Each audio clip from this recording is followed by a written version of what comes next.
waaw tey Diallo Diallo yaay ma saab tey Diallo looy sa gannaaw la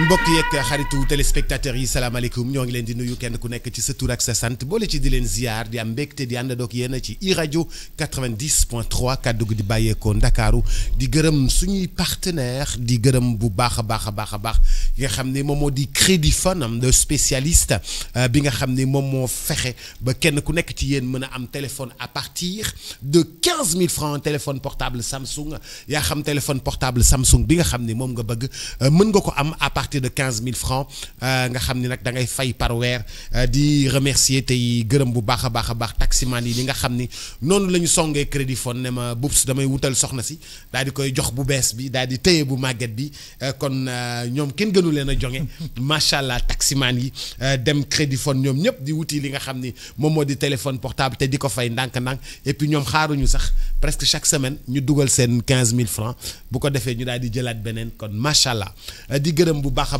baax Ombilico nga xam ni it partenaire la ci ñun nga xam ni moom day fexe nga daal di am li nga xam ni moom moo di chambre à coucher wala nga daal di am salon wala nga am li nga xam ni moom moo di décoration d'intérieur loolu yëpp ci maanaam nu mu gën a oyofee nga xam ni da ngay ñëw dugal sa xaalis ndànk-ndànk tànn salon bi nga bëgg tànn chambre à coucher bi nga bëgg programmer ko sur 3-4 mois wala 3 mois bu ko defee nga daal di am li nga xam ni moom moo di sa salon ak sa chambre à coucher bu mëtee rek ñu livré la lépp doon qualité mën nga leen woo ci 77 519 18 04 ñu ngi nekk fii ci wetu stadium Marius Ndiaye di gërëm IA Service nga xam ne moo ñu indil les batteries DBS avec IA Service fu mu nekk nii bu courant coupé télé bi du coupé rajo bi du coupé ndaxte ñoom au lieu que ñu jël li nga xam ne moom moo di maanaam groupe électrogène bu ngand teg ko muy riir ay batteries yoo xam ne ni la tollu batterie DBS moom la ñuy teg mu remplacer li nga xam ne moom moo di groupe électrogène c'est le développement et puis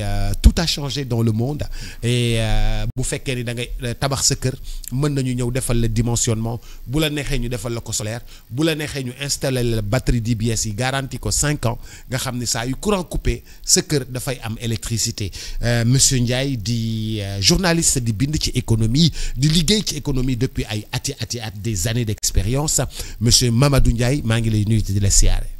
Boubacar di la sant tamit di la nuyu bu baax am mbégte tamit dellu si waat altine bi di waxtaan ak yow di may nopp aussi ñi la may nopp di leen nuyu di leen sargal.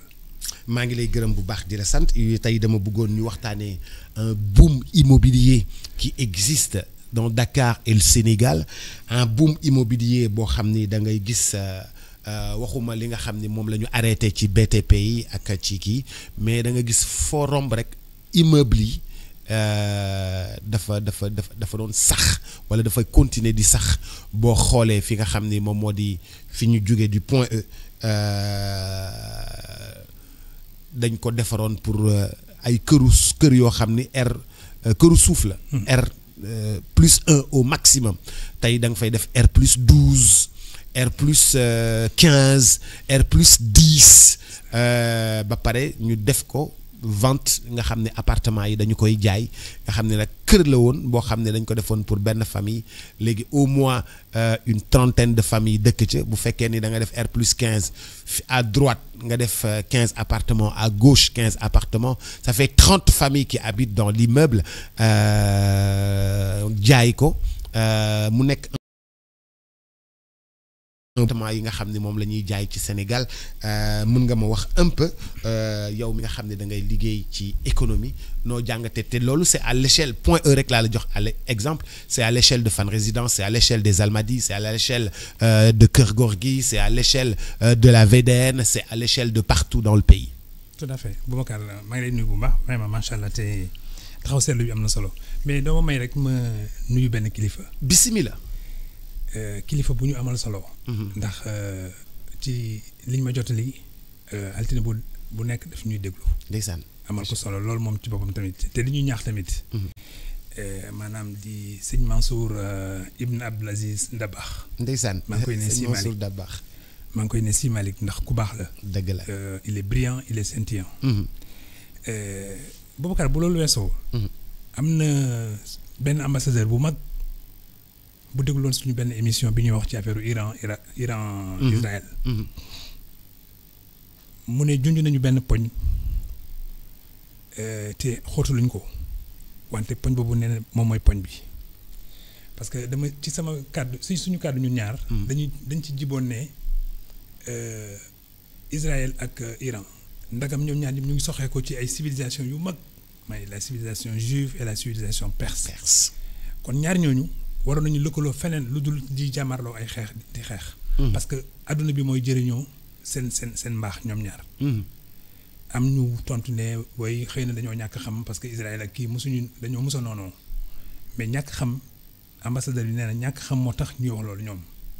parce que nee na au début des années 70 ay naaxu israéliens des jeunes officiers supérieurs des jeunes mathématiciens des jeunes physiciens des jeunes scientifiques yu nga xam ne war nañu leen ràññee ce sont des promesses nee na ñoo doon dem Téhéran di fa lëkkaloo ak waa Iran di gën a xarañ ci wàllu bu ñu jël kon nee na coopération bi yàgg na diggante ñaari peuple yi. nee na kon bu ñu ko waxee ci suñu kàddu keroog fii nee na juumuñu.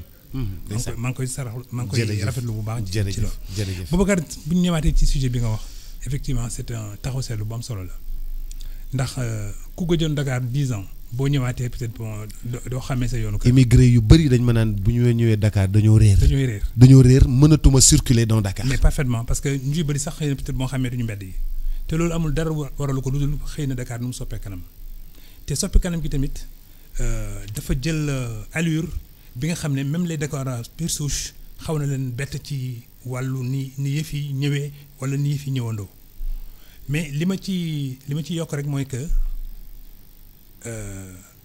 effectivement y a un boom immobilier mooy lépp a jógandoo rek mu nekk par exemple benn phénomène bu à la limite même bu spontané te dañoo song yenn quartier yi nga xam ne peut-être bon foofu la ñi bëri woon teraanga fa lañ dëkkoon wala ñi amoon dayoo ci dëkk bi dëkkoon foofu wala ñu amoon tur maanaam boo jëlee Point E nga jël Sacré-Cœur nga jël peut-être un peu la Gueule Tapée nga jël Corniche bi Fann Mermoz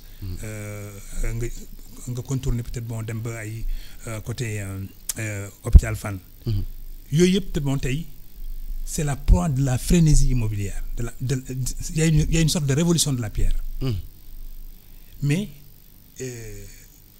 li ko war a waral mooy que xëy na dëkk bi ci boppam dafa yokk ci wàllu lim mën a nekk mais beneen mbir mi tamit aussi bu ñu ko waree dugal ci biir xëy na peut-être bon nit ñi tamit ci wàllu kattan ak bien-être dañoo yokkutee bëggalul baax wala bëggalu neex kon nag ñaar yooyu boo ko tëmbalee ci table rek dugal nga peut-être li ñuy wax marché c'est-à-dire marché dafay am une demande qui s'exprime moo am aussi une offre qui vient pour satisfaire la demande mais boo xoolee nag peut-être bon voilà la demande ci wàllu immobilier la demande est forte. la demande est très forte.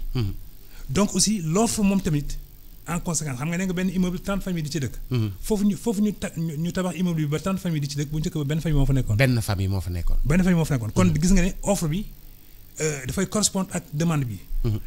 ndeket la demande elle-même elle est solvable c'est-à-dire solvabilité bi moo tax peut-être bon ñi indi offre bi ñoom ci seen bopp ñu takk seen ndigg song peut-être bon ñi war a uti fu ñuy utee xaalis. ñëw tabax li tax peut-être bon demande bi. di am satisfaction. kon nag ñaari kuréel yooyu bu ñu taxawee rek marché taxaw na. wante marché nag dafa am xar kanam marché immobilier wala lu mu mënta doon dafa war a am xar kanam gi nag mu ngi ci ñi ciy jàpp ñi nga xam ne aussi peut-être bon seen yoon ci la maanaam peut-être bon les géomètres ñi saytu suuf si. mu nekk les architectes. ñi nga xam ne peut-être bon ñoom dañuy xool peut-être bon voilà kër gi nan la war a mën a jëmmee ak yeneen xeetu liggéey ci wàllu maanaam les grands travaux. les TP. ñooñu ñëpp dañ ci bokk ku ci nekk da nga ci am wàll. donc nag marché bi dafay yaatu du ma ne ku nekk par exemple disons bu fekkee ne mën nga nodd rek ñëwal nodd mais ku nekk da nga ci am cër bi nga xam ne peut-être bon bu manqué rek yëf yi dafay sooke wala peut-être bon dafay loof. kon nag il faut que ñu xool ndax marché bi. woo na ñëpp wala kobos na ñëpp wala pis na ñëpp. wala même ku ci war a bokk te boolewuñ ko ci moom ci boppam mu ñëw ne Naam Dramé. mais marché bi xam nga dafa dox daf may jox exemple benn entreprise bu tudd Sablux pour ne pas le citer. dama gis mu transformer ay dama gis mu transformer dëkk bi Sablux transformer dëkk bi une transformation très forte. nga xam ni au niveau des points E ay immeubles yu mucc ayib la fay def en un temps record. Sur des trucs un travail exceptionnel nga xam ni nit yi dañu koy jënd balaa muy pare di ko fay ndànk-ndànk balaa muy pare nga ñëw inscrire dans un programme di ko fay ndànk-ndànk bu ñu bindee programme bi rek ba pare yow nga ñëw ubbi sa dossier bu ñuy koy commencer nga verser moom la ñuy wax VFA bu ñu demee ba gros œuvre yi jeex nga verser bu ñu demee ba kii jeex nga verser bu ñu demee ba 3e étage nga versé bu ñu demee ba 5e étage nga versé bu ñu demee chaque niveau ñu ne la verser le temps buy pare bu immeuble bi pare fekk yow yaa ngi sa xaalis dafa mel ni économiquement c'est rentable pour kiy defar immeuble bi c'est rentable pour ñi koy jënd ni nga xam ne noonu lañ koy fayee. waaw xam nga loolu yëpp ay option la. am na ñi nga xam ne ñu xëy na peut-être bon seen poche dafa fees ba voilà la poche est profonde. ñooñu mën nañu yeew rek tabax seen immeuble. après teg ko ci temps teg ko ci yoon et puis bon di gis ay acquéreur mais li nga wax tamit bon beneen yoon la. li ci ëpp rek mooy que c'est-à-dire que ban modèle. la nit ñi peut-être bon taamu. ngir pour di tabax par exemple ay immeubles yu ni mel. xam nga y a des familles yi nga xam ni dañuy bokk moom benn mbir surtout peut-être bon dans le secteur du Point E où il y a vraiment un extraordinaire boom. Dans le secteur du Point E les familles yu fa nekkoon c'était des familles yi nga xam ni peut-être bon ñoom ñoo nekkoon presque kilifa administration bu njëkk. kon ñooñu dans les années 80 wala dans les années 60 dans les années 70 kër yi fa nekkoon kër yu bakkane la woon. ña fa dëkkoon tamit ay kilifa la ñu woon ay borom dara jël ñu woon. wante comme jamono lay dox ñooñu dañoo dem ba finalement peut-être ñoom it aussi. ñu seen njaboot màgg nañu mais te génn nañu foofu ñoom seen bopp sax màgget nañu. parce que jël nañu retraite. xëy na donc jamono bii ñëw dafa feelu jamono jooju. indi nag léegi peut-être bon maintenant une nouvelle situation muy wane ne que borom koppar mooy war a ñëw. borom kattan mooy war a mën a ñëw. xool kër gi nu mu toll. dayooyam tolluwaayam ne. jaral na ma jënd kër gi bu dee dañ koy jaay famille bi tamit ne. léeg-léeg bu njëkk ba dañ daan ne ñoom du ñu jaay seen kër papa la dañ koy defaraat nangam. am ñi nga xam ne ci biir kër gi ñàkkul ne dañuy réeroo ci ngis ñu ne ñoom liy saafara si rek mooy ñu jaay kër gi bu ñu ko jaayee à ce moment dina permettre ku nekk am sa wàll ci kër gi. wante am na ñeneen ñu dawal yeneen xel ne bu ñu séddoo kër gi. ndax bu ñu ko séddoo ku nekk li ngay am du tekki dara du la jëriñ dara wante ci seen biir borom xalaat yooyu wala borom xel yooyu ñoom ñooy ne nañu joxaat kër gi beneen jëmm beneen dayoo bu tolloog jamono nga xam ne peut-être bon ku ci nekk léegi boo xoolaatee sa bopp ci li ngay am di nga ci gis sa bopp mais sa njaboot tamit di nga ci gis boppam ba pare aussi du ngeen génn seen kër papa. kon nag nga xam ne peut-être bon voilà terrain peut-être c'est 400 mètres carrés ñu valoriser ko aujourd'hui à un tel niveau. bu ñu ci tabaxee peut-être bon un immeuble famille bu nekk peut-être bon dina ci am benn pàcc mettons un étage wala peut-être un niveau wala ñaari niveau wala ñetti niveau ça dépend ci ni ñu toll. li ci des nag maintenant ñu xool naka lañ koy partager ak une banque bi nga xam ne bi xëy na aussi jàpp na ci indi financement bi. wala une société d'intermédiation. nga xam ne aussi moom ñàkkul ne jàpp na ci jàpp na ci combat bi. comme ni ko xale yi di waxee. donc loolu yëpp suñ ko xaymaa mooy wane ne que en vérité Dakar. dañ ko bëgg a jox peut-être moom benn xar kanam buy wane ne que dafay xëcc di ñoddi ay nit. di ñoddi tamit borom alal yi ngir ñu ñëw amee Dakar ay moomeel. soo defee un recensement ci man jàpp naa ne recensement boobu tey bu dëgg la. borom koppar yi yu ci ëpp askanoowuñu Sénégal. ñu ëpp ci ñoom askanoowuñu Sénégal wante réew yi ñuy jógee dafa nekk ay réew yi nga xam ne xëy na peut-être bon fitna dafa jib. wala stabilité bi dafa tar wala boog naam sax xëy na stabilité bi dellu si na foofu waaye confiance bi delloo si góol Boubacar. jamonoy xeexu Côte d'Ivoire bi. ñu bëri dañoo dawoon ñëw fii. merci am fi ay appartement boom immobilier bi yéeg. ba noppi ñuy jël seen doom yi dugal ci suñu école yi. dugal ci ay Jean Mermoz ak ay yu kenn xamul ak yooyu noonu. donc bi xeexu Côte d'Ivoire bi jeexee nit yi di dem ndànk-ndànk mais am ñu fi des. waaw ñi fi des nag dañoo découvrir li nga xam ne mooy tax ñuy toog comme ni ko woykat bi waxee li tax nga dem Dakar toog moo tax man tamit ma dem Dakar toog. xëy na ñoom ñëpp dañoo gis li leen waral ñuy toog Ndakaaru ñu ne fii jar na am dara. boo jëlee nag Ivoiriens yi seen crise bi pendant 10 ans. loolu moo waral ñu bëri ci ñoom bi ñu ñëwee fii te borom kattan yi borom koppar yi ñoom ñoo war a mën a. génn seen dëkk dem uti feneen. Guinéens yi tamit à un moment donné noonu la woon. Nigériens yi tamit noonu la woon. Burkinabé yi Maliens yi tamit noonu la woon. kon donc bu capitaux yi dajee rek effectivement day am liquidité sur le marché. te liquidité boobu il faut mu am fu muy employé wu. il faut mu am fu muy employé wu ndax ña baaxoo woon ci dëkk yooyu bu ñu ñëwee fii. seen koppar xëy na ci li ma jàpp dañu war a dem denc ko ci ay banque ndax fa ñu cosaanoo tamit foofu la ñu ko doon denc ci ay banque wante comme fit na jib na foofu ñu ñëw fi ci Sénégal ne jàpp nañ ne fii c'est un ciel clément xëy na bu ñu ñëwee fii banque yi dinañ leen jàppale banque yi leen ne leen fii de secteur bi gën a yànje bi gën a dox mooy maanaam le secteur immobilier ñu dugg ci donc le boom la soo déggee boom bi rek mooy comme ni tur bi rek ça fait boom dafay yeew rek ne boom nga gis ne peut-être bon partout ñu ngi tabax partout ñu ngi yëkkati partout ñu ngi dem mais Boubacar loolu nag dafa am une autre conséquence. ban si la. conséquence bi mooy que ndax ñiy yàkkamti tabax ay immeuble sóoraale nañu ne immeuble yooyu war nañu am une certaine durée nañu wax durée bi lan la est-ce que c'est 99 ans est-ce que c'est 100 ans est-ce que c'est 50 ans est-ce que kon loolu war nañ ko mën a wax mais ñaareel bi ceux qui étudient la sismographie des sols ñi nga xam ne peut-être bon suuf si dañ koy jàng xool. xam ne suuf si attan na immeuble boobu ñu war a def ci suuf soosu ndax ñooñu tamit boole nañ leen ci pour ñu xayma ne yéen de 15 étages ngeen fi bëgg a tabax wante suuf si attanul 12 étages kon nga war a xam ne peut-être bon yow mi amoon ambition tabax fa immeuble bu 15 étages. yow da nga bëgg a laaj ndax ñi ngi respecté loolu. ndax ñu ngi koy respecté loolu am la ensuite soo duggee ci biir immeuble bi ñu won la appartement yi tu es séduit par la qualité le confort. L'art déco da ngay sentir ne peut-être bon y a de l'espace y a de l'aération y a le soleil qui tape donc il y a à la limite même des économies d'énergie parce que peut-être bon la lumière du jour moom mooy gën a yànje ba nga xam ne peut-être bon jarul ngay taal lampe bëccëg comme sama yenn mbokk yi. donc yooyu yëpp peut-être bon boo ko ci boolee da ngay ne waaw d'accord jox nañ ma loolu kon xëy na immeuble bi ça me séduit mais est-ce que l'environnement aussi bokk na ci li nga sóoraale pour que peut-être bon kii jël appartement bu ñu mel. environnement bi du nekk ay environnement fi ñuy jaay peut-être bon ay xaaral ma noppi sax. na rafet. waaw mu rafet daal. waaw mais nga xam ne peut-être bon amul leneen lu safaanoo ak loolu. ay décharge de mbalit. ay grava ay yeneen ak yi nga xam ne par exemple bokkul ci ki nga xam ne moo dëkk foofu. kon nag loolu bi dañ ko war a soigner. mais tamit est-ce que tamit les bruits les sons inconsidérés ak yeneen ndax yooyu yëpp. kuy ñëw di jënd un appartement à 300 millions Boubacar la war na am toute exigence sur son environnement immédiat. da nga wax 300 millions léeg-léeg 200 millions léeg-léeg 150 millions léeg-léeg sax 97 millions ñun sénégalais lambda yi kon ñun bokkuñu ci appartement yooyu kenn tabaxaluñu ko de. moo tax ma ne la ñooy tabax seen i tabax. xam nañu ñan la ñuy tabaxal. wala bokk yaakaar nañu ne am na ñi ñuy tabaxal te ñooñu en tout cas boolewuñu ci Sénégal. parce que li tax boolewuñu ci Sénégal les revenus des Sénégalais attanul ay appartements yu jaar 250 millions 300 millions loolu bu ñu waxantee dëgg rek.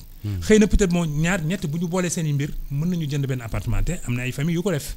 am na ay sœurs yi nga xam ne peut-être bon dañoo déggoo parce que effectivement noonu la ñu leen yaree ñoom xëy na peut-être loolu mën nañu ko def. am na ay frères tamit yi nga xam ne dañoo bokk benn geño am volonté ne il faut que ñoom ci bopp seen bopp ñu am ci am yooyu. ñu ne ñoom tamit xëy na nañu song benn mbir waaye bu ñu nekkee à plusieurs ci lay gën a dàq que bu fekkee ne kenn ci ñoom mooy génnee. 50 millions bu ñu nekkee juróom muy 250 millions ñu jënd benn appartement. bu ñu ko placé peut-être moom ci benn société multinationale bu bëgg a siège à Dakar am nañu. ñu loué boobu peut-être à 10 millions 15 millions weer bu nekk peut-être moom ku nekk dina am lu mu gestu. kon yooyu yëpp peut-être moom ci ay pexe la ci ay kii la mais su ma ñëwaatee peut-être moom ci caractéristique immeuble yi bu ñu sóoraalee environnement bi. sóoraalee peut-être bon le confort à l'intérieur. sóoraalee tamit. Voilà fluidité ak circulation bi. mais en même temps sóoraale tamit la proximité et le voisinage Boubacar. nañu jël suñu fii ñu nekk nii rek fii ci. cité Kër Gorgui. gis nga l'étroitesse des ruelles. l'étroitesse des ruelles. waaw étroitesse des ruelles. waaw loolu nag. Sicap moo ko dagg de. très bien. mais xam nga Sicap bi muy dagg fii. waroon na toog ak ñi nar a acquérir les terrains de Kër Gorgui. poser ay conditionnalités. soxlawul loolu sax dafa war a def ko ñu yaatu rek neen man damay def ni Mermoz wala xam nga li tubaab yi defoon koñu point yi gis nga nu mu yaatoo woon. ci li wér gis nga nu mu tuddati. ci li wér koñu fan résidence koñ yi nu mu yaatoo woon. ndegam tubaab yi ñoo ko def ci siècle bële. ñun ñu am siècle bii ñuy def lii ñun ñu def lu xat lii. te loolu moo jaaxal ñëpp xanaa kay booy roy da ngay roy lu baax. waaw te surtout yow jëm nañ la lu baax ca njëlbeen dans les années 50. tabax nañ fi ay cités. wan la cité yi peut-être bon ku ci nekk boo ci waree dëkk ni nga war a dëkkee. mbedd yi dafa war a yaatu. circulation bi dafa war a am. air bi dafa war a ñëw. kër yi ci seen bopp interdiction de dépasser un étage. donc boo loo am ci kattan ci un étage nga yem. même bu fekkee ne bëgg nga wane leneen pour wane ne yow yemoo rek ci un étage. wante fii obligation c'est un étage. kon nga war a xam ne circulation bi day jolli. tour de l'œuf bu njëkk ba mais da nga daan gis nit ñi fu nekk lañu daan jógee ñëw di fa feexlu. mais léegi boo fa demee c'est comme une fournaise. parce que en fait l'air est prisonnier de tous ces immeubles là l'air ne circule plus. si bien que peut-être bon yenn espace yu ndaw yi am bu fa air bi di ñëw tamit day ñëw de façon parcimonieuse. kon xëy na tout le monde étouffe la chaleur elle est là elle est suffocante. Par conséquent c'est parce que l'architecture bi n'a pas tenu compte de la circulation marine surtout peut-être bon ñu ngi jógee géej mais géej gi ci boppam day rejeter maintenant toute la chaleur en raison du réchauffement également climatique. ba pare tamit yokk ci ne léegi à chaque fois que réchauffement climatique fondre les glaces au niveau des pôles du pôle nord ndox mi day yokk te bu ndox moom du yokkoo day ñëw sur les aires tropicales sur les aires tropicaux plutôt bu fa ñëwee tamit day yokk nu ñu ko waxee degré wu ndox mi day gën a tàng kon la mer rejette de la chaleur rejette l'air qui est comprimé si bien que peut-être bon le Point E est aujourd'hui un quartier mais bu ñu rombee Point E lii boom immobilier bi yëpp fépp la. fépp boo jëlee VDN bi fépp la boo jëlee VDN bi ba. Bourguiba fépp la toute l'avenue Bourguiba ba Cité des Eaux fépp chantier la. Oui. Mais est-ce que BTP bi engloutirul xaalisu réew mi yëpp ba réew mi yëpp banque. mais mën nañ ko wax parce que ñi leen koy wax. ñu ci bëri peut-être dañoo banqaasoo ci ay banques ñoo leen di ne peut-être le seul secteur qui marche c'est l'immobilier et ça y a pas plus faux que ça. te ne créez pas des entreprises tabax leen loué ko toog di gagner xaalis. xam nga loolu d'abord ki ko tabax sax lor na économie Sénégal ki ko xalaat ba ne le seul secteur qui marche mooy l'immobilier te loolu à un moment donné xam nga lu muy. mais nag loolu dafa di dëgg nag de. mais dafa monsieur Ndiaye dañuy wax rek mais moom am taax moo xam ni am na 6 appartement bu ne 500000 weeru jot nga jot sa rente dugal sa poste toog bu la neexee sax nga retraité bàyyi liggéey xanaa monsieur Ndiaye loolu nag moo dox nag fii boo fi créé entreprise moom da ngay sonn. mais Boubacar. xam nga nee nañu y a 1400 immeubles yi nga xam ni xëy na doon ci intéressé wu. y a 1400 immeubles yi nga xam ni tabax nañu leen. wante baaxuñu non seulement nekkuñu ci normes yi. nekkuñu ci normes yi te tamit musiba la ñuy jur ëllëg. waaw te yooyu yëpp xamee nañ leen. immeuble yooyu yëpp xamee nañ leen ku ci am immeuble xam nañ la. xam nañ boromam xam nañ ni ñu ko tabaxee. xam nañ fu mu nekk. xam nañ fu mu nekk tamit. 1400 immeubles yoo xam ni tabax bi jaarul yoon. jaarul benn yoon. danger la daal. danger la. xam nga nag donc ku jënd appartement bëgg na xam 1400 immeubles yooyu ndax fa mu jëndee appartement immeuble yooyu bokk na ci wala bokku ci. xam loolu war na soxla ku nekk. ña ko moom tamit te xamuñu ne ci lañ bokk. ñoom tamit bëgg nañu xam ndax seen immeuble ci la bokk. wante ku nekk bu toogee ci biir këram rek ferenkulaay jublu penku xam ne ndax immeuble am ci la bokk wala bokk ci. ndax bu la maçon bi ne man fer temps la soxla nga ne ko non fer boobu dafay cher ci man xaaral defal ma fer divisé par 2.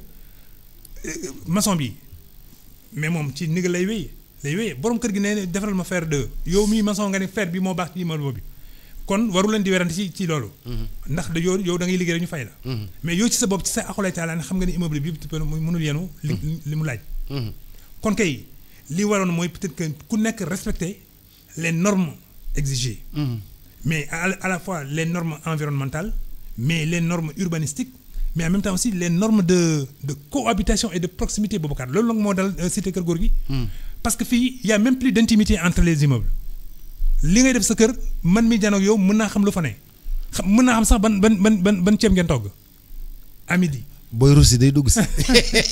kon yooyu yëpp moo lay wan ne intégré wu ñu yeneen dimension yi immeuble laaj te nga xam ne dafa banxaasoo ak ñun suñu mbaax c'est-à-dire suñu sutura suñu kersa ak tamit xëy na voilà la confidentialité des familles Boubacar. mais dafa mel ni suñu mode de vie dafa changé nu lu bare parce que dañ doon paa bi dafa doon indi xar bi ci tabaski bi ñu dugal ko ci biir kër gi takk ko ci diggu kër gi et tout ça moi si on habite tous dans un appartement xar bi moom xanaa ci baignoire bi lañ koy dugal wala ci douche bi wala affaire yooyu parce qu'on habite tous dans des appartements ou bien on est obligé d'aller chez les parents fa la ñuy yóbbu xar bi dafa mel ni modèle de vie bi ça a beaucoup changé. Ça a été bouleversé d'ailleurs. mais voilà gis nga des fois ndekete des fois rek dëkkuwaay rek mën na changer transformer sax société dëkkuwaay rek mën na transformer société kon politiciens les politiques je ne parle pas des politiciens mais les politiques bu dee bëgg nañu baral transformation sociale bi te ñu bëgg ko ndekete politique immobilière war na mën a peut-être bon jib ci dëkk bi ba nga xam ne ku ci bëgg a boo ci duggee ëllëg ak ci biir dina transformer sa rapport ak ñeneen. xam nga nee nga appartement yi. sóoraale wuñ ci fan la place xar bi di war a nekk. mais en même temps si bu fekkee ne 15e étage nga nekk. xar bi nga war ko yéenoon nag di ko yóbbu. non ascenseur ngay laal xar bi day dugg ci ascenseur bi wala monte charge. xar bi day dugg ci ascenseur bi tuur ndox ci ascenseur bi yëpp day am mais Boubacar ascenseur bi c'est pas pour les mais on est obligé xam nga am na ay immeubles yu amul monte charge. monte charge fa ngay dugal peut-être meuble yi. li gën a diis ci kër gi nga xam ne mënoo ko yóbbu ci kaw ci baara ñenn yi. foofu nga koy jaarale. donc monte charge dafa manqué sax ci dispositif de certains immeubles. te loolu aussi c'est une norme Boubacar norme de sécurité mais norme d'espacement mais en même temps aussi norme de consolidation et de solidité ci immeuble boobu. donc bu monte charge amul donc ñëpp léegi fu ñuy dem. ci ascenseur bi. même ascenseur bi da ngay gis peut-être bon kii wàcce mbalit. que solo ba toilette mel ni Birame Ndiaye di war a dem liggéey ak keneen ki nga xam ne moom ku mel ni peut-être je ne sais pas. mbalit bi ci ascenseur bi lañ koy wàccee. waaw kii moom appartement am solo ba takk karawaatam moom ak mbalit bi ñooy bokk. ñooy bokk ascenseur kon loolu lépp daf lay wan ne précipité ba on s'est précipité rek ñu tabax ay immeubles xëy na yaa ngi nañu nii du point de vue de l'attrait mais ci biir peut-être bon les gens vivent le calvaire. monsieur Ndiaye li ngay wax noonu. takk sol sa costume takk sa karawaat. dëkkandoo ak génn jànq bi génn yore mbalit bi yéen ñaar mbalit bi ñu dugal ko ci ascenseur bi. tam li ngay wax noonu ëpp na de. waaw mais loolu moo lay wan ne on n'est pas dans l'anticipation ni dans la prévenance donc dañu war a nekk ci yooyu yëpp pour xool maintenant immeuble boo tabax nga sóoraale ne immeuble bi dañuy màggandoog samay doom ëllëg ak ci biir ñoom ñooy hérité immeuble boobu mais en même temps ñoom ci seen bopp bu ñu demee ba màgg ba am 25 ans fekk góor gi peut-être am na 85 ans nga xam ne peut-être moom génn na gaam xale yi ñooy gérer après. xale yi tamit war nañu gis ne mais seen papa il a été très prévision il a été dans la prévision ndax sóoraale lu bëri ci immeuble bi ba nga xam ne ñun ñi sax bi ñuy màggee liñ ciy yokk bëriwul kon nag ñun ëllëg aussi bu ñu waree yokkaat yeneen immeuble feneen ñun tamit dañuy sóoraale li suñu papa sóoraale woon en fonction des demandes en fonction évolution société en fonction aussi peut-être exigence su société bi ici acquéreur immeuble yi wala acquéreur appartement yi ils ne sont pas exigeants Boubacar ils ne sont pas exigeants et donc par ricochet également pouvoirs publics tamit ne sont pas exigeants les pouvoirs publics dañoo war a saytu immeuble yi par A par plus B c'est-à-dire au fondement à l'élévation au premier niveau au second niveau et jusqu'au niveau terminal. C'est le travail de Veritas. Bon, je veux dire que tout le monde doit s'impliquer. Bon, peut-être il n'y a pas que Veritas qui vérifie, il y a plein d'autres sociétés qui vérifient. Mais ñooñu ñëpp dañu war a boole d'ailleurs sax j'ai oublié effectivement les vérificateurs. Parce que avant ça nit yi ci dëkk naam xëy na peut-être ils ont respecté toutes les conditions mais maintenant au moment où bakkan war na dëkk ci biir kër gi nag wala ci biir immeuble bi foofu tamit beneen dimension la beneen échelle la laaj foofu tamit il faut que vérificateurs yi ñëw xool sondé xool ndax voilà toutes les normes sont requises wala peut-être bon est-ce qu'il y a pas un nouveau phénomène qui apparaît une fois que l'immeuble est construit yooyu yëpp ci ay taxaw seetlu la bokk yooyu yëpp ci ay expertise la bokk kon nga war a xam ne xëy na on va dire que bon monsieur Ndiaye est un peu lent sur le plan de la construction mais oui parce que Paris n'a pas été construit en une seule journée Montréal ça n'a pas été construit en une seule journée Pretoria ça n'a pas été construit en une seule journée Addis Abeba ça n'a pas été construit en une seule journée donc yooyu yëpp tey boo demee Addis Abeba ngay rafetlu ñoom ni ñu tojee seen dëkk bi defaraat ko ba mu yànj nii nga war a xam ne peut-être ku xamoon Addis Abeba dans les années 80 gis ko léegi mais da ngay ne mais da ngay yéemu ci yàlla. ndax dañoo dugal seen borom xam-xam yépp ci wàll traçabilité yi routes yi perpendiculaires yi contourner montagnes yi roof ay tunnel ci suufu montagnes yi muy dem di ñëw nga xam ne embouteillage presque amatul sax ci Addis Abeba ak aussi les magasins ni ñu leen di achalander marché yi ni ñu rafetee. c'est pensé en fait. Hein? C'est pensé quoi. C'est pensé Boubacar. C'est bien pensé. C'est bien pensé. C'est tracé. xoolal les Éthiopiens. à partir de 18h30 ñoom ñëpp dañuy wàcc marché bi mais fii dama marché Sandaga nga leen tuddee bon 18h jot na gars yi wàcc nañu wàcc coow ngay indi marché HLM nga dem fa nga ne peut am 18h parce que 18h aussi dafa am ñeneen ñi nga xam ne ñoom ñoo war a jël marché bi nag maintenant en charge nettoyer ko pulvériser ko jox ko gëddaam pour bu ëllëgee bu nit ñi di ñëwaat ñu amaat encore amour du marché parce que dañ ko fekk mu set mais fii xam nga ñi sant Ba ak ñi sant Diop. boo leen nee tëjal sa cantine 18h moom da ngay indi problème de. da ngay indi problème de voilà donc nag li nga wax rek la c'est pensé c'est conçu et en même temps c'est exécuté en respectant les normes. te loolu am na solo trop ci tabax. loolu am na solo mais monsieur Ndiaye bu fekkee ni yow tabax ngay wax immeuble yi jóg bari lool mais léegi li nga xam ne moom moo di par exemple fi nga xam ne benn famille moo fa dëkkoon ñu def immeuble 10 étages 5 de famille dëkk droite 5 famille dëkk gauche mais dëkk bi ni ñu ko prévoir woon moo doon égout yoo xam ni pour benn famille la. léegi égout bi pour 10 familles la. ñëpp ay déverser de l'eau mais ça risque de craquer sous-sol la. Boubacar doy yow yenn saa yi rek nga tàmmoon di jaar benn mbedd nga jékki-jékki nga gis fa ndox. waaw ndox mi bari ball lool. ndox mi ball mënatul jàll waaw. mais keroog dal na waa BRT yi nekk wetu après juste le rond-point de Cambérène. J'ai vu des images ouais. Mais c'est étouffant c'est épouvantable c'est-à-dire que même bu fekkee une minute nga romb rek une minute rek yow da ngay stocker de ces odeurs là Boubacar pestilentielles. Pestilentielles parce que en fait bu dee égout bi le dimensionnement c'est pour une famille. diamètre benn famille lañ ko defoon léegi 10 familles ñoo ko bokk. maintenant 10 familles ñooy bokk le même dimensionnement à la construction initiale de la maison. xam nga loolu day jur musiba. mais en même temps aussi leneen li ciy yokk mooy que coow li day gën di bëri parce que 30 familles maintenant ñoo ñëw dëkk ci tu imagines le vacarme. tu imagines l'allée ñëpp war a gaare. ñëpp war a gaare ñëpp te amul sous-sol. si fan yi dañuy prévoir sous-sol. immeuble yi ñu ngi prévoir sous-sol. waaw mais bon ku jënd benn appartement 300 millions am nga droit ñaari place de parking. ñaari place sax. boo jëndee appartement 150 millions wala 100 millions am nga droit benn place de parking. mais Boubacar tu es généreux hein. Moi des appartements à 150 millions mais j'ai pas vu ça dans Dakar. Moi pardon? Je vois des appartements à 200 300 450 150 millions am na. oui xam nga yooyu yëpp tam. am na xam nga il faut barémiser aussi les quartiers. barémiser c'est-à-dire que quartier bu nekk ak barème bi fay dem. xam nga loolu tam xam nga yow mënoo dëkk Maris. nga ne da ngay barémiser ak ki dëkk peut-être bon. non du benn xam nga du benn. prix yooyu prix moustique Maris yi dafay agir le prix des moustiques. des Maris ça agit sur l'immobilier au Maris les odeurs du lac là ça agit sur le prix des appartements au Maris. En termes de cotation élevée. De cotation élevée les prix des appartements au Point E parce qu'il y a rien autour. Il y a pas de bruit autour, il y a la brise marine qui passe parce que vous êtes en hauteur et des fois même vous pouvez voir la mer à partir de quelques étages. Donc foofu prix du benn prix Sacré-Cœur tam du benn prix Cambérène du benn. waaw yi ngay wax yëpp déglu naa la et puis mën naa la ko nangul sax. mën naa la ko nangul wante ñi koy tabax tamit. nañu sóoraale loolu pour ne critère d'attribution des appartements. dafay tenir compte de loolu. day tenir compte tamit environnement bi. et puis Boubacar beneen mbir bi am te nga xam ne peut-être ñiy tabax sóoraale wuñ ko mooy que mais un acquéreur dafa war un appartement témoin bi nga xam ne ci suuf la nekk ñëpp ñëw xool appartement témoin bi en tout cas ku mu intéressé.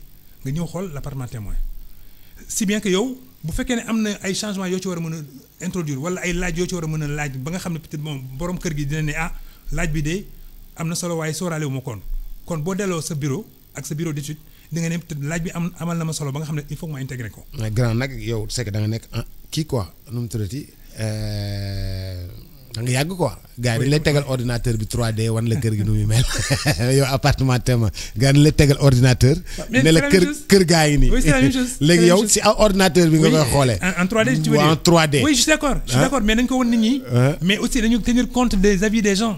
parce que quelqu'un peut-être bon peut être très très futé. une femme un homme. ils peuvent tous les deux être très futés pour xool. il y a un manquement ici. ou bien comment va circuler l'air.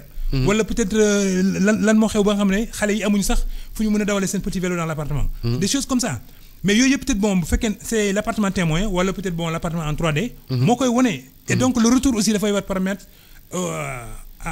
à tous les acquéreurs de s'exprimer donc sur une plateforme. pour expression yooyu ñu war ko mën a tenir en compte et puis le promoteur immobilier maintenant xool naka lay mën a modifier yooyu. avec son architecte avec ses conseils avec voilà le chef des chantiers. ou peut-être même avec tous les acteurs de l'immobilier. ñooñu ñëpp ñoo ci tenir compte. mais li ma wax nag mooy que l'immeuble une fois construit l'environnement de l'immeuble compte Boubacar. Et souvent les gens n'intègrent pas la dimension de l'environnement. Or la dimension de l'environnement c'est extrêmement important. C'est extrêmement important parce que da ngay gis ñi nga xam ne ñi dañuy dëkk seen appartement ba pare 1 an 2 ans après ils sont déçus. Pourquoi? Parce que effectivement dañuy gis ne peut-être mooy y a des. ndox mi du yéeg. certainement voilà ndox mi du yéeg. ndox mi du yéeg. ndox mi guddi rek lay yéeg. ak yeneen déconvenus yu ci génn.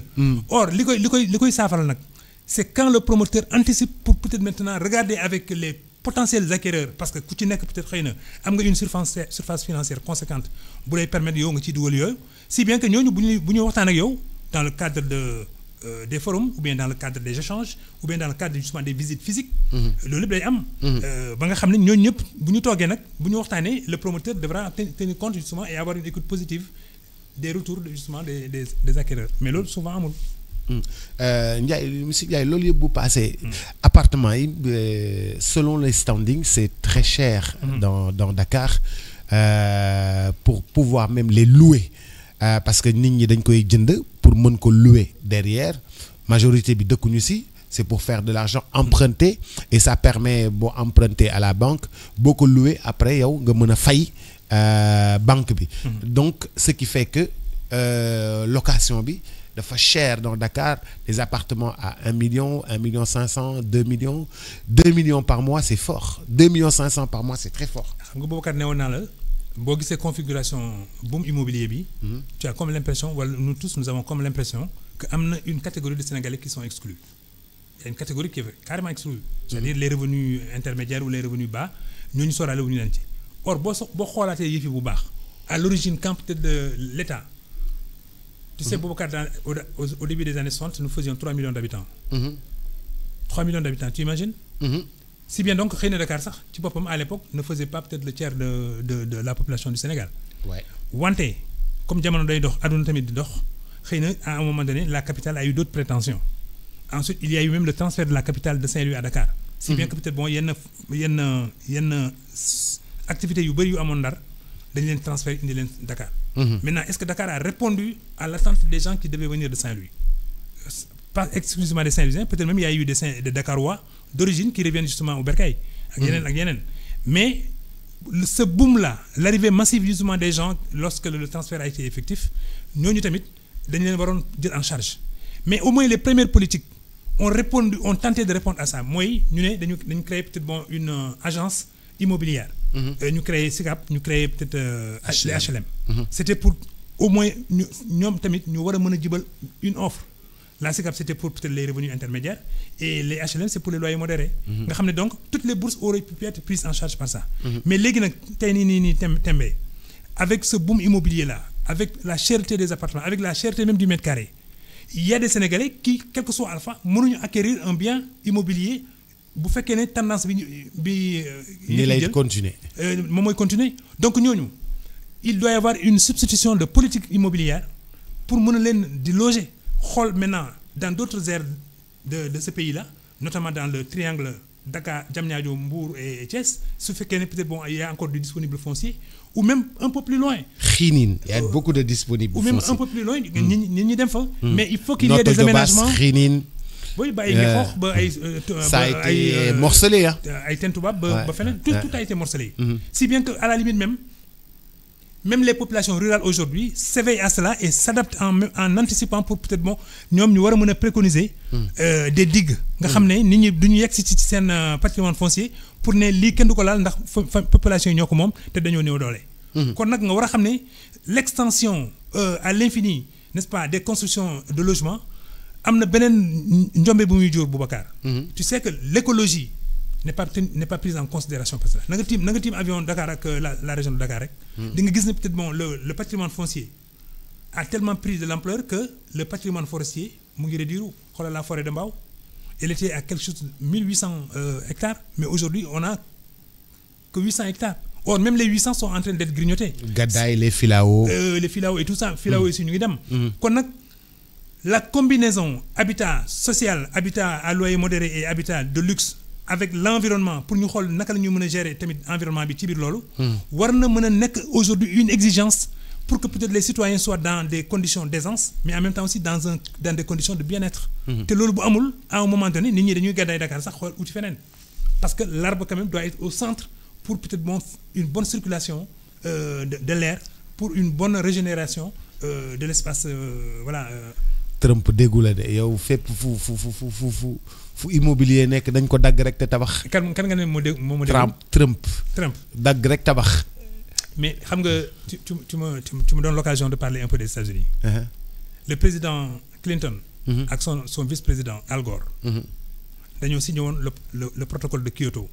maanaam pour ne. et le protocole de Kyoto il y a plus de 40 ans boobu 30 ans 35 ans. dañu ne woon que léegi réew yu mag yëpp war nañu dugg ci préoccupation bu bees bi maanaam que les changements climatiques mu ngi commencer di door kon nag les grandes puissances war nañ ci dugg xool nag léegi naka la ñuy mën a renoncer maintenant à l'énergie fossile maanaam le pétrole le gaz et toutes les combinaisons possibles avec ces énergies fossiles là ñu war ko wàññi pour maintenant di encourager léegi nag l'énergie naturelle l'énergie bio ñu ne ngelaw li ci la bokk. ñu ne soleil ci la bokk énergie verte. yooyu donc ñoom les Américains avaient signé ça. mais 4 ans au plus tard les républicains sont arrivés au pouvoir par Bush fils. mu ne moom États-Unis c'est un îlot de prospérité dans un océan de misère c'est ça qu'il a dit mu ne donc moom day signature boobu daf koy dindi États-Unis ne s'engage plus sur le protocole de Kyoto mais xoolal li xew temps yi tu as vu peut-être c'est 285 jeunes filles qui étaient privées qui étaient emprisonnées parce que simplement il y a eu un débordement de l'eau. Dafa taw en 45 minutes ndox bi yéeg de 8 mètres. de 8 mètres.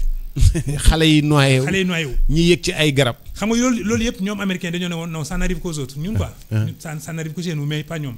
parce que ñoom jël nañu kii yëpp am nañu seen météo mën nañu def ay prévisions de 2 jours 72 heures ainsi de suite mais ni yàlla di feeñoo américains yi c'est que y a eu Katrina. Il y a eu yeneen cyclone yi nga xam ne dafa màbbandoo aux États-Unis ba nga xam ne ñoom ñi foogoon ne peut-être bon loolu ay Thaïlande phénomène climatique yi bokkul ci ñoom mais léegi ñoom ñooy gën a vivre sax maintenant les phénomènes climatiques ba nga xam ne kon ndekete ci seen bopp ñu ngi commence maintenant di réviser de xool léegi nag naka la ñuy mën a songaatee yëf yi bokkaat ci ñi ci kuréel yu yaatu yi war a mën a xool peut-être maintenant si ce n'est pas en amont sax la ñu war a mën a gàttandu les phénomènes là avant que ñu yegg ci ñoom kon nga war a xam ne peut-être bon xëy na quelque part le malheur leur a servi pour ñu ubbi seen i bët. dugg ci voilà song. waxtaan bi dina gën a gudd comme tu parlais d'environnement dama nekk di essayer voiture électrique. Ça fait une semaine comme tu parles d'environnement. mais gis nga je conduis une voiture 100% électrique. depuis une semaine damay ñëw branché ko mu chargé. batterie quoi. batterie. ok chargé et puis semaine bi yëpp moom laay dawal. Bon, mais tu nous diras les avantages et les inconvénients. Mais le BYD est... Et tu es révolutionnaire, Boubacar. Ah, je suis révolutionnaire, moi. Moi, je suis en avance. Bon, voilà, nous peut-être nous ci ginaaw. Non, yow wax naa la sànq que ni yow. ci ancien monde bi la bokk. ancien monde bi nga bokk. Ancien monde bi nga bokk quoi. Kon ngeen travailler aussi pour l'ancien monde. Non, il faut que ñu travailler comme ça ñu wax leen bu ñu defee pare ci voiture électrique yi ñu wax leen naka ngeen ciy duggee inshallah. Di la gërëm bu baax a baax di la sant di gërëm Amady Sy ak notre sœur à la technique. Merci à Dami à la télévision. Merci à Antoine Diouf pour le bulletin d'information. C'est dans quelques instants. Cheikh Sarr dans Xorom si Cin. Ce sera la suite. Bonne journée. Ciao.